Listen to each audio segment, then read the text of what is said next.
Polk, is there a particular picture that is one of your favorites? Well, when you ask about if there's any one particular picture that I like, my favorite, is like asking me which one of my children I like the best. But I know you can make good pictures and bad pictures, but these I have as my old characters. I'm very fond of all of them. I took them just for the pleasure of it, but the public seem to admire them very much today. How do you get so much realism into your pictures? Well, when I'm taking a picture, I'm either talking to the person or humming a little tune. Sometime I might go, whatever run across my mind.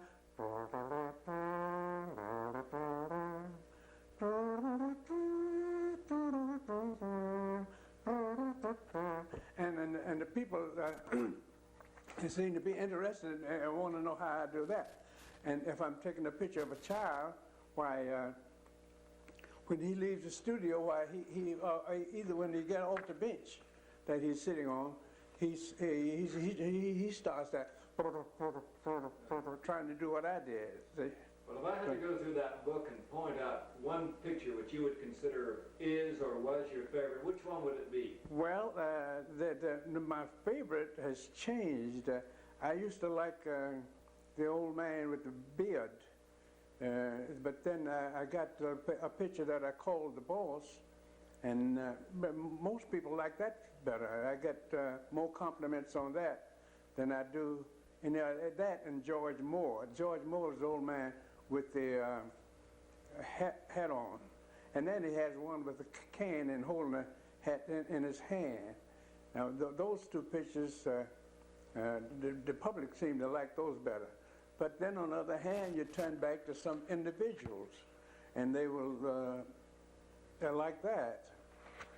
I have a picture there. You took a lot of pictures of George Washington Carver. Oh yes, I made. Well, I know I got in the vicinity of 300 up to 500 negative. They're all not usable, but well, I got I know 200 pictures of Carver that have been used at one time or another. You two must have become very close over the years. Oh yes, I first saw Dr. Carver in 1916 when I had been in, I entered Tuskegee in September 1916, and about 5 or 6 days after I was here, my roommate pointed out to me to say, "Oh, there goes Dr. Carver." I said, "Dr. Carver?" He said, "Yeah." He said, "Man, you mean to tell me you don't know who Dr. Carver is?" I said, "No." And from that day until Dr. Carver died, I was always trying to find out something about Dr. Carver. And he was a very interesting man. Most people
cut back on until the last gasp will be public safety, because I believe that's the most important thing that we have anywhere.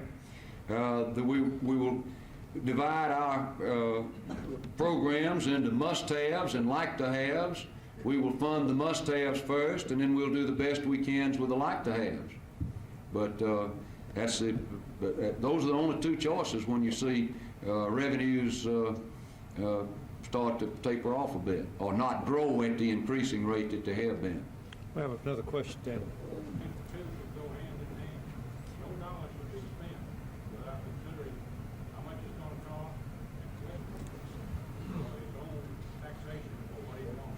You know, I agree that local people can decide better what they should do with their funds. You preaching to the converted if you're talking to me on that, because I never have found anybody from Washington that understands the problems in Montgomery nearly as well as y'all do. The federal revenue sharing in itself is the cleanest of all the programs that they do have, though. It is returned, and the local government does have a say in how it is spent. So many of these other programs, if you take it, it's the nose of the camel under the tent, and 5 minutes later the entire camel is in the tent with you. So that would be the last one. But if they can reform all of this and return the taxing powers in some measure to the communities, in my opinion, it'd be a great deal for the good. Third, I do. I think that the American people are basically strong, independent, the type of people who, when provided with the proper leadership and given the correct challenge and know that the burdens will be fairly distributed, they'll rise to any occasion. I sure do. I've, you know, in my short life, was a boy company commander. I saw folks hold when they had no business standing there, and they stayed, and I still believe that blood still flows in American veins. I wasn't so sure about some of these. There may be some salvage value. But it's our pleasure. Thank you so much. We hope you'll come back with another. Thank you.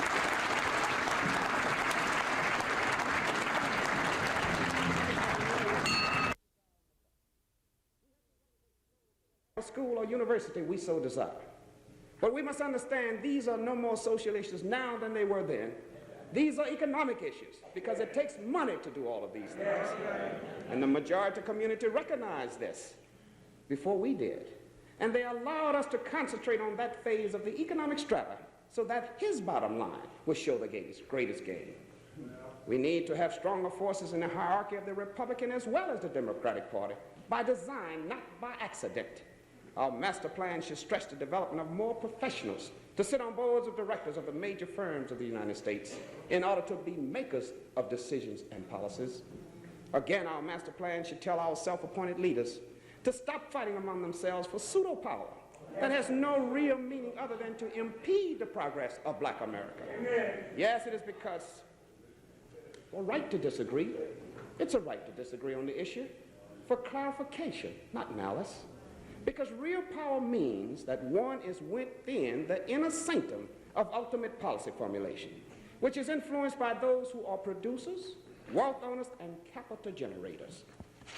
Our master plan should further tell those problems of black people. It behooves me to see blacks in prominent positions still acting like straw bosses. The sort that says, I have to let you know who's running things by holding all power within my domain. This is a new day. It only destroys the initiative of our black youth to apply themselves. God has a plan for us. Our plan should not allow our youth to wander aimlessly. We should give directions with affection.